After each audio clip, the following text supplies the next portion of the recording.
actually the Bitcoin ecosystem is so early stage. It's like Ethereum in 2017, I would say. So WBTC is just a pain in the ass. Like people don't really use WBTC. We wanted to build a scaling solution for all these Bitcoin assets. Like when we see opportunity, we just go for it. We are not afraid to break things. We are not afraid to be controversial. Like we want to see teams who actually build stuff for long term.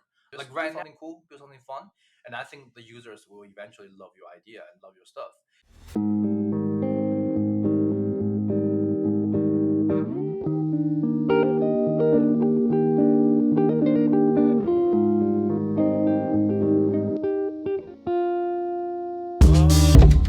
Hey everyone, welcome to the third episode of Stack. We are here with Jeff from Merlin Chain. Uh, hey Jeff, welcome on the show. Yeah, Uh, we, GM we, guys. yeah, we've been looking at Merlin Chain for a while now. It's done really well. It's one of the most successful Bitcoin L2 side chains, and we're very excited to have Jeff here, who's going to talk about Merlin Chain, the Bitcoin ecosystem, Bitcoin DeFi, Bitcoin L2s.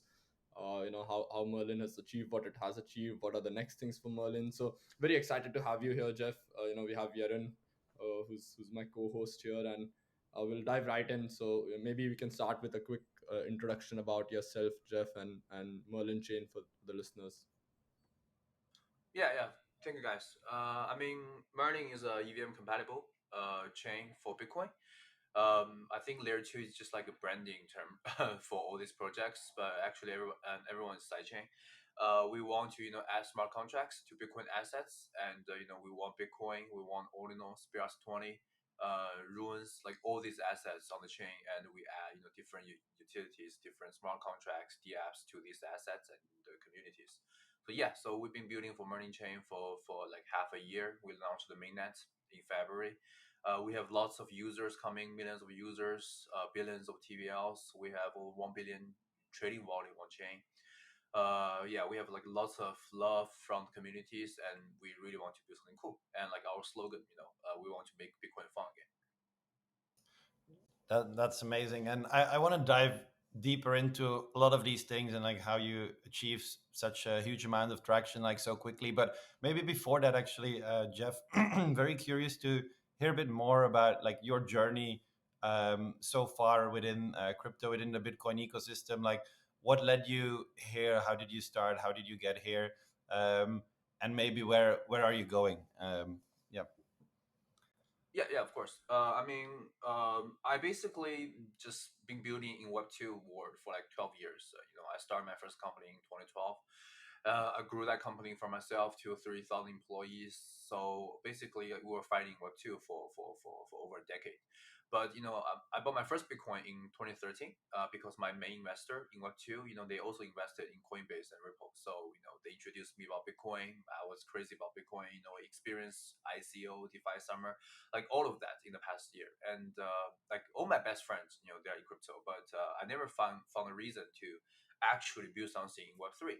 But last year when we saw Ordinals, like I really love the idea, about putting content on chain, decentralized, uncensored, and this is so much different than Ethereum. So this is something like I found my passion. So we just joined the Web3. We built like lots of free apps on Bitcoin Layer One, like recursive Dulinos, recursive BBS, Game, BRC420. So we build like lots of cool stuff there, and it's very different. Like if you look at our products, like they're very different from most builders in the Bitcoin ecosystems. And then like the longer we build, we find out we need more smart contracts for these assets, and we need a scaling solution to actually have the lower gas fee, faster transactions. So that's why we had the idea about Merlin Chain. And we just didn't wait. We started building our Merlin Chain. We launched the mainnet. So basically, like that's a journey for me in Web3. I mean, for the past 12 months, it has been very exciting, and we experienced like a lot of things we we never experienced before in Web2. Like lots of challenges, lots of ups and downs. Yeah, but in general, I think it's a fun journey. Yeah, actually, yeah, sorry, Erin, to jump in, but maybe I would want to double click on something very specific you said, Jeff, which is, you know, like Bitcoin is what you could resonate with. You saw that you held Bitcoin since 2013, and only recently you started building on Bitcoin or in the crypto space. I'm very curious, because you also, when we started out, you said L2 is just a term. Every chain is a side chain today. So I want to maybe to combine those two elements and just ask you if you think, because most of these chains are side chains, and Merlin is also an EVM chain. Could you, it's very much similar to like having an Ethereum side chain, right? Like how Matic used to be back in the day. So what's the core difference between like saying, okay, Merlin is building for Bitcoin versus you know building Merlin is building for Ethereum or for any other L1, as because it's a side chain, right? So just something to touch upon maybe. Yeah, yeah, of course. I mean, probably because I'm from Web two, so I really don't care about terms or like politics, which is a lot in Bitcoin. There are lots of politics debates. I personally don't really care. First, I think term are invented by people. Like layer two is not in dictionary. Layer two is not a word that we learned when we were a child. It was invented by Ethereum people. So like who defines layer two, right? I mean, I can call myself layer 1.5, and like nobody knows what does that mean. And the second thing is like when we chose EVM, it it looks politically incorrect for those Bitcoin OGs. But right now, if you look at all these builders, from the west, from the east, they're all using EVM. The reason we chose EVM is because I believe the core value of blockchain is to build on top of each other. So if we had a mechanism there and it has been tested for billions of times, why don't we just use it? Like I don't want to create my own virtual machine and create a new coding language, which is paying the ass for all the builders. But EVM is much easier for those builders to transition into Bitcoin. So I think that's the reason we chose to do that. And I really don't care about sidechain layer two whatever, because layer two like has been about like 6 years for Ethereum, and right now it's still evolving. But I think the key difference here is we wanted to build a scaling solution for all these Bitcoin assets, because myself I own like lots of Ordinals and BRC20s and now ruins. So I think like we're building for users. That you can call that Web two kind of value that we really need a chain for these assets. And I don't know if 5 years, in 10 years, these chains evolved with mixed variety of assets from Solana, from Ethereum. I mean that's okay, but the starting point is we want these ecosystems built for all these assets. Like when we're building this on layer one, we really find it's hard to bring liquidity, to bring utilities to these assets. So that's all we thought, and we didn't think for like what's the difference there. I mean we're kind of a team just like build and and just stop, look back and think again, and then start like and then keep building again. So I think that's just like the core motivation when like why we started. And we don't know where it goes, and nobody knows where it goes. I mean Web3 is like a fast war, so like we don't know like what happened in the next 12 months, and we will see. Yeah, makes sense. I think I agree with what you're saying in terms of EVM also being like the most common language, right? Everybody wants to build on top of the EVM. Nobody wants to build anywhere else. Obviously, recently we've seen Solana virtual machine pick up, but there are concerns around EVM security, right? And I think Bitcoiners care about security more than anything else. So, do you see yourself kind of going down the path of, let's say, building like a move, yeah, like a move virtual machine, for example, move VM, or a Solana VM, and it having like a chain which doesn't just have EVM but also goes beyond EVM and has multiple VMs. So Yeah, uh, is that something that you yeah, think you would be ever like inclined towards doing? yeah. I think the biggest issue here is not about like what VM we're choosing. The biggest issue is about Bitcoin doesn't have a smart contract, so nobody can really build a layer two for Bitcoin, because Bitcoin cannot do settlements for any chain or for anyone. So I think the core issue here, and probably all these builders in Bitcoin, they're building is to add this kind of smart contract functions to Bitcoin Layer One, such as OP-Cat. Many people are proposing this new proposal, and also like BitVM. They wrote a paper about BVM last year. I mean today is like still very early age. So I think the problem here is Bitcoin is so early. I mean, Bitcoin is like for like 14 years. But actually, the Bitcoin ecosystem is so early stage. It's like Ethereum in 2017, I would say. So I mean, just look at this as like an early stage, a small baby in his young age, and we built Ethereum for like 7 years, 8 years. So we still need like a long time for Bitcoin. So with the OPCAP, with VM, I bet we will see like lots of innovations down the way. But I think for this moment, we just need more builders to come here to brainstorm to do this together. Probably after like 3 years, 5 years, 7 years, we will have like a EVM layer two sharing the same security of Bitcoin layer one. I mean, that is for the long term. Mm. Yep, I read somewhere that in one of these articles that you guys, in a way, claim that the Bitcoin ecosystem can only be empowered by like Bitcoin native innovations, and not by duplicating how Ethereum works. And I mean, you mentioned a few things like reusing things that are actually exist and that people know and that builders know. How do you make that like decision in terms of like what to reuse from what exists and where do we need to innovate? Like how do you make that mental split in your mind? Like what's your thought process there? Yeah. I think that is like a great question that everybody was thinking in Bitcoin or outside Bitcoin, because like when people see these things they say, oh, this is just like Ethereum, like layer two, right? Like everything is like DEX, perp, lending, bridge, like all of this you have seen in Ethereum, like Arbitrum or OP. So people think, oh, this is just like a copycat of Ethereum layer twos, and naming themselves Bitcoin layer twos. That is a typical bias from outsider. I think I think from the starting point, of course, all these infras are needed, like DEX, like lending, like bridge, right? Like DID, like the wallet. So I don't think this is a copy. This is just like an infrastructure for any chain. Like just imagine in New York, Shanghai, Singapore, they all have police station. They all have like restaurants, train station, airports. I mean, this is needed. But when you look at like the internet industry and also the mobile internet for the apps, they are similar at the beginning. They have browser, they have the communication tools, but eventually they evolve in different ways. That's why we started building on Bitcoin Layer One. Bitcoin Layer One, the apps are very different. Comparing to Ethereum Layer Ones, we have like we are more focused on content. We are more focused on how to build composable modules, because all these content are uncensored, are on Bitcoin Layer One, and they are costing like lots of gas fee. And also about fair launch. When you look at BRC20, when you look at ruins, it's more about fair launch. It's less about DeFi or like liquidity pools.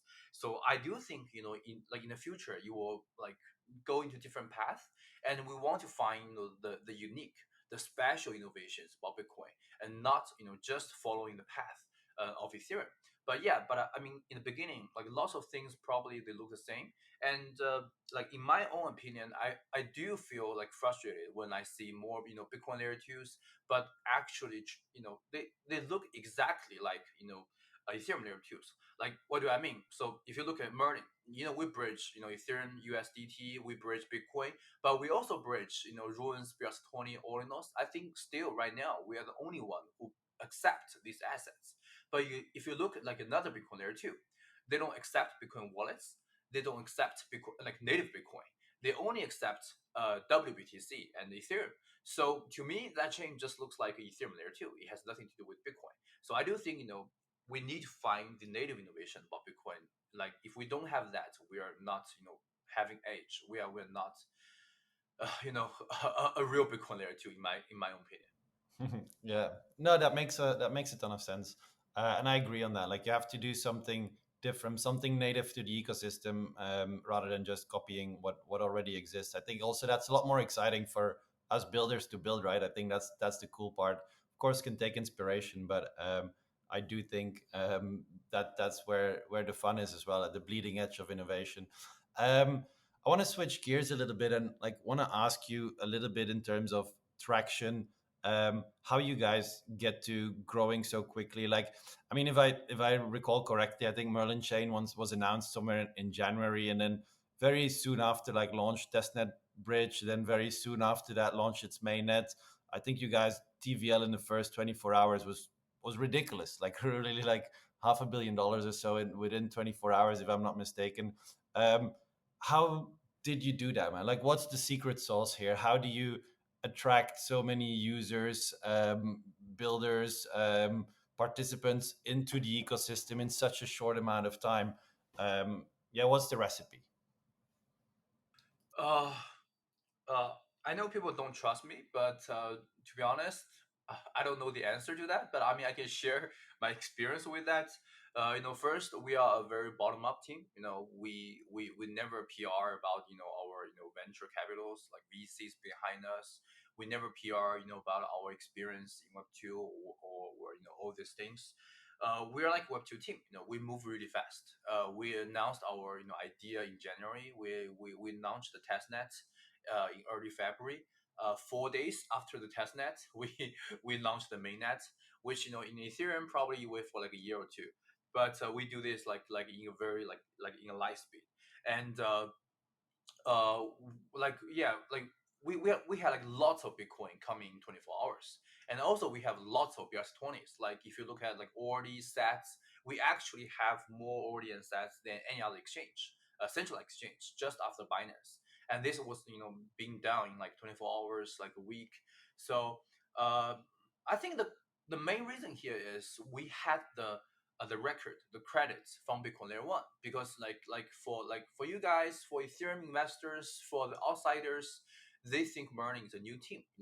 They have like questions about us, like how can a new team have all these users and attractions and TVLs in such a like short time? But the truth is, we are very popular on Layer One. We have the biggest communities. We have the most active communities and platforms and trading platforms, marketplaces on Bitcoin Layer One. And like we're building bitmaps. It was decentralized, free inscribed assets.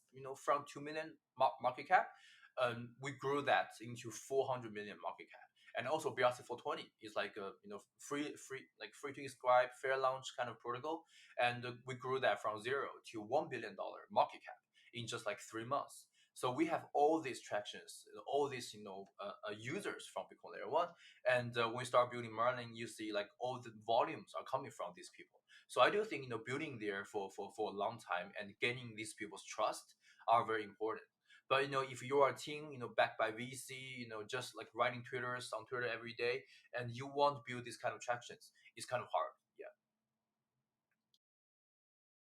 Actually, on that point, I would say maybe what do you think is different between, let's say, Merlin and Stacks? There's obviously too many other BTC L2s, but what separates you from somebody like a Stacks?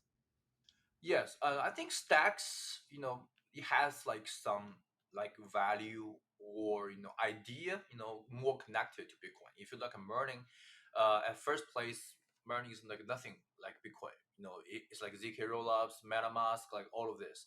But I think like something I don't agree with Stacks is like they didn't do anything about Ordinals, BRC20 runes, in the past 12 months. They're just in my mind, they're staying like they're too slow. If they don't have these kind of assets on their chain, like what is the purpose of your chain? Like because like Bitcoin doesn't need a layer two, in my opinion. Like what does that mean? So if you want to trade Bitcoin for stable coins, just use Coinbase or Binance or OKX. Like there's no better layer two than Binance for Bitcoin. So users want to go on the chain to trade like like altcoins, meme coins, and that's how Ethereum works, right? Like if you look at Ethereum or like Arbitrum, like they're doing DeFi lending for all these ERC20 tokens. So when you saw Ordinals and BRC20 last year, that's a huge opportunity for all these Bitcoin chains to actually build users and communities. So to me, I never use Stacks, to be honest, because like I cannot find any reason for me to go on Stacks to why do I need to go there? But for Merlin it's different. And so if you go to Merlin, you will see all these native assets from Bitcoin Layer One, and you can trade there. You can do IDOs. You can do fair launch. You can build GameFi, social files around these Bitcoin assets. So I think that's the core difference here, because like we are trying to get the liquidity, the communities from Bitcoin Layer One, and to make a better ecosystems for these guys. Yeah, so you're really building something that users need and can use, and I think that's coming from your Web 2 experience, I guess. Also, kind of really looking like what's the problem here, what's needed, and kind of build for that. Um, I love how you how you say like people are moving too slow, and you're really. It seems like you're optimizing for speed, which I love a lot. I mean, crypto in general is quite quick, but you guys seem extremely quick. How do you optimize for that? Like, do you keep small teams, big teams, experienced teams, like global, remote office? Like, what's your strategy to kind of optimize for speed, like on a high level? Yeah, yeah. I think the founder is like the core, reason how this team moves fast or slow. Like for me, I work basically like 24/7. Like when we see opportunity, we just go for it. We are not afraid to break things. We are not afraid to be, controversial. Like when we chose like EVM, it was controversial. When we say it's Bitcoin Layer 2, it was very controversial in February. But right now, you can see everyone in Silicon Valley, they're building Bitcoin Layer 2, Bitcoin restaking tokens, LSDs, AVS. So yeah, so we were very early, and we are not afraid to break things, to bring controversial idea. And also, I think being fast and being safe. I think that is like both important. Like for us, I think if you look at our layer one address, we bridge in and bridge out over 13 to 14 billion US dollar value Bitcoin in just like a month. This is like a much bigger number than all these CX. I mean, just after Binance, it's bigger than OKX, Bitget, KuCoin, like all of them combined. So and zero security issues happened in our bridge. So I think being fast and being safe, it's very like doing both of them in the same time is very hard, and we are under like a lot of pressure. So I think the founder needs to actually work, hustle so much, and also have a team backing him to secure this, and also to have partners. Like right now we are partnered with with the bridges, with Kobo, Fireblock, Seifu, Coinbase Prime. So just find partners, find a great team, and just don't be afraid. Don't be afraid. Like eventually you have to launch this. So just like do things, learn, have a team partners backing you, and don't try to do like all of this like by yourself. Yeah, I think that's a very good way to put it. I think the speed comes from the top. You have to push so the others can follow in your example and push just as hard, if not more, right? And you kind of have to motivate people. It's like, yeah, if you don't do the work, nobody's gonna respect you, nobody's gonna follow in your lead, and it's never gonna move. And I agree with you that it's not about perfection. I think you just have to make sure you survive, you do not get hacked, you don't lose users funds. But other than that, you just want to have that momentum. Otherwise, if you're waiting for everything to be perfect, that's never gonna happen.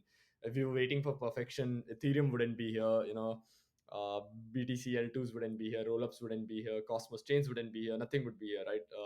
So I think that's a very good way to put it. It's about momentum and speed over other things with security in mind. So I kind of agree with that as yeah. Yeah, and I do think like if I look at all these builders like around me, uh, I believe like most people they just don't spend like enough time, to be honest. Like how can you have time for party, for having dinner in restaurants, for traveling, for going to like all of this like entertainment. If you actually spend like 16 hours, 18 hours a day to build stuff, you you can see like the potential is there. Like people have like lots of potential if we really work hard. Yeah, I think everybody has a style of work, but I kind of agree with that as well. I come from India, like Asians have this whole hustle culture thing, which is like you kill yourself until you get the job done. So you work 18 hours, 16 hours, and I think that separates us. Obviously, at the cost of sounding like a very ignorant guy in today's world. It's kind of like a differentiator where the West moves in a different way, where they wanna operate with that speed, which is not maybe the best in the short term, but they kind of optimize for the long term. We wanna like just run through walls and keep banging your head against it until the wall breaks down. And I think it works. So I think both approaches may not work, but uh, I kind of agree with your approach. That's how I wanna live as well. Yeah, I mean for like startups, like if you're like a mature teams, of course you want to slow it down, build a culture. But for like startups, for like people like us, from Web 2, like we really need to like move really fast and to learn these things, to have this kind of experience. I agree. I agree. What's your what are you excited about these days in the Bitcoin ecosystem? Like obviously there's so many BTC L2s popping up left, right, center now. It kind of creates a situation where you understand that it's more about like hype for a lot of people that they're chasing, right? The narrative chasing is such a big thing in this space. Once somebody does well, everybody else is gonna chase after that same narrative and be like, okay, I'm gonna build the same thing and have people think about me as the next Merlin or the next Stacks or the next whatever chain or whatever product that is. So what are your views on like the Bitcoin ecosystem right now? Because I think that's happening quite a lot, right? Everybody's trying to do the same stuff. So what are Yeah, your views and what gets you excited? yeah, I think the potential, because like I know like many people, if they look at like ruins or Bitcoin, they think, oh, the hype was over, like no more Bitcoin layer twos and stuff. But to me, I look at if you look at this like long term, I think the potential is like, I think 99.9% of the potential is not released yet. So we look at two numbers. First is Bitcoin valuation comparing to Bitcoin related assets valuation. So if you look at Ethereum, I think Ethereum has the same valuation of all the ERC20 tokens combined. But if you look at Bitcoin, Bitcoin is like 200 times uh, more than the BRC20 plus rooms, the tokens combined. So it's like growing all these Bitcoin related assets, from one to the Bitcoin valuation, probably in the future it has like 100 or 200 times more potential like along the way. So providing liquidity, gaining users, building stuff for these Bitcoin related assets like BRC20 and ruins. I think this is going for like over 10 years. So I think the potential is here. And the second potential is about Bitcoin whales, the Bitcoin holders, the Bitcoin wallets that are not on chain or not having on chain activity before. Because like for Ethereum people, like you are staking, you are having like native yields for the past 5 years, 7 years. But for Bitcoin holders, like if you have Bitcoin, the only thing you can do is put them in the wallet, look at the wallet sometime, and look at the price, sell when price is high, buy more when price is low. So like the potential is like to like actually providing yields for them. Like right now, if you go to Merlin, if you have one Bitcoin, you will have like 6 layers, 7 layers of yields for the Bitcoin, and you will have like 200%, 300% APY at this moment. So I think this has a lots of potential as well. So if you look at this, more like potential wise kind of angle, I think building meme coins, building all these assets, or providing yields for Bitcoin holders. I think these two part like really excite me because I know these two things, you know, like are enough for me to work for another 5 or 10 years. So when I look at this, I think this is exciting, and we never know. Like two months ago, 3 months ago, we understand few things, and today we have much more deeper, like ideas and acknowledgement about these things. And probably in the next 3 months, 6 months, we'll find more stuff. We will learn more from this. Yeah, I think that's very well put. And maybe I know Yerin, you want to ask a few questions as well, but I think just to add what I believe as well, which is very similar to what you just said, right? I think the fact that Ethereum or other asset holders, they had like native yields baked in for such a long time that they, you know, we haven't seen any of that on Bitcoin. That's why Bitcoin users do not like, BTC addresses are not so active. People just buy, hold maybe on an exchange or bring it off on chain and just hold. They don't do anything, right? So how can we make Bitcoin an active asset instead of a passive asset? And that's something that I want to achieve as well with P Stake, which is literally what the goal is, that we make Bitcoin an active asset.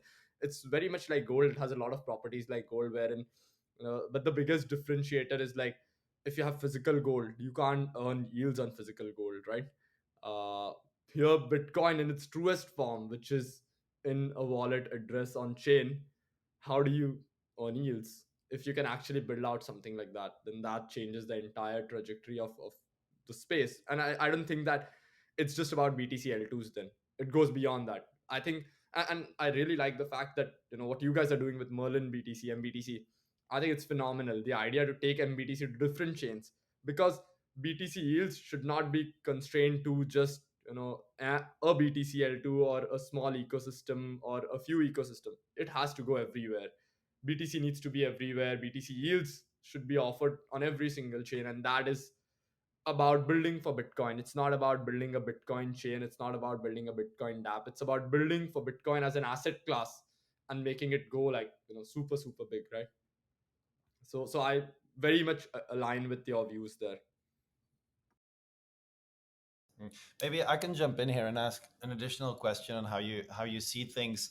Because with this, I mean this new ecosystem of all these different like layer twos on Bitcoin, layer twos or whether it's side chains. I'll leave that up to discussion. But um, now you have these all these different, like, what do you think in terms of composability between all of these? What do you think in terms of being able to bring assets from one of these L2s to another? How do you see that evolving? Do you actually think there's going to be like a one winner takes all type of thing where there's going to be one very big one, and then it's going to be hard for anyone to kind of bridge in and out and move things around to any of the other like try me competitors?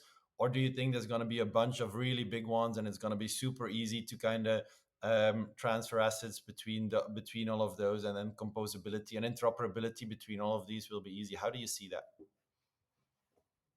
Um, yeah, first I think it's too early. Today is like just 2 months when people like heard the word Bitcoin Layer 2. so so I think it's too early.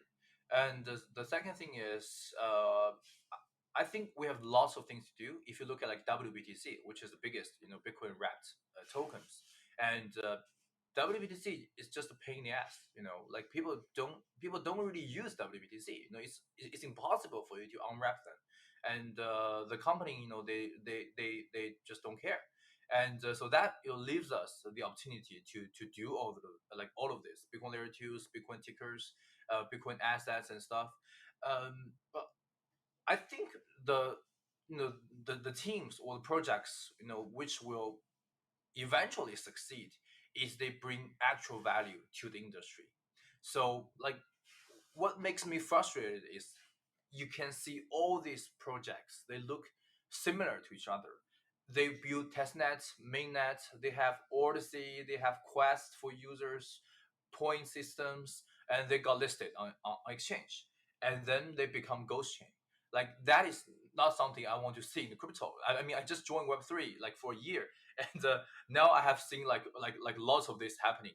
So if you ask this, I think we want to see teams who actually build stuff for long term. Like right now, Merlin Bitcoin is distributing to Arbitrum, BNB Chain, Nina, Scroll, ZK Link to different like to 10, 20 different chains. And also Merlin Bitcoin is bridging to all this Bitcoin layer 2 as well. Because we have the volume, the ability to wrap this Bitcoin and to redistribute these tokens to all these chains. And this is very hard. Just like we have like lots of things like to prepare for building this. We have to build a bridge. We have to have the most safest multi-sigs for this custodial Bitcoin. We have to make sure these assets go to other chains, and we provide liquidity. We actually provide like multi-million liquidity of Ethereum for these Bitcoins on different chains. And if you want to build this liquidity like across chains, it's not a one-day job. It takes like months or even years to do so. And we just don't see this kind of passion or ambition from all the teams. Because like to me, I see some teams they just want to build like a closed up ecosystems, their own wallet, their own chains, their own users, and then they bring this ticker to a central exchange. So like I don't know, but we need ambitious teams. We need teams who want to bring this liquidity, like you guys said, like actually build for Bitcoin and bring Bitcoin into active assets to all these chains like Ethereum, Solana, and it's not easy. Yeah, it's not easy. So probably after a year or two, we will see how this goes. I resonate a lot with that. Like I mean, we see that left, right, and center. These projects kind of coming out there and announcing a few things, and then like building something, but it's so basic, and then they leave with a ghost chain. we've seen all of that. And I do need, like, I agree, like we need active builder, passionate builders, and builders who are actually here to build for Bitcoin.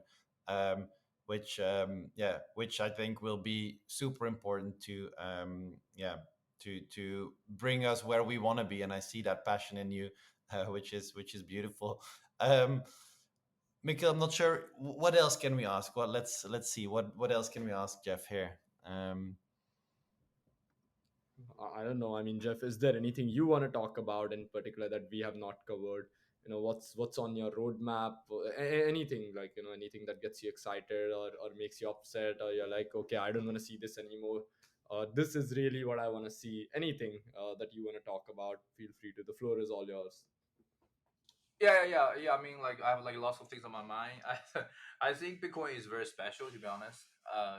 If you look at Ethereum, if you look at Solana, I think they have their core value. They are very like strong teams behind that.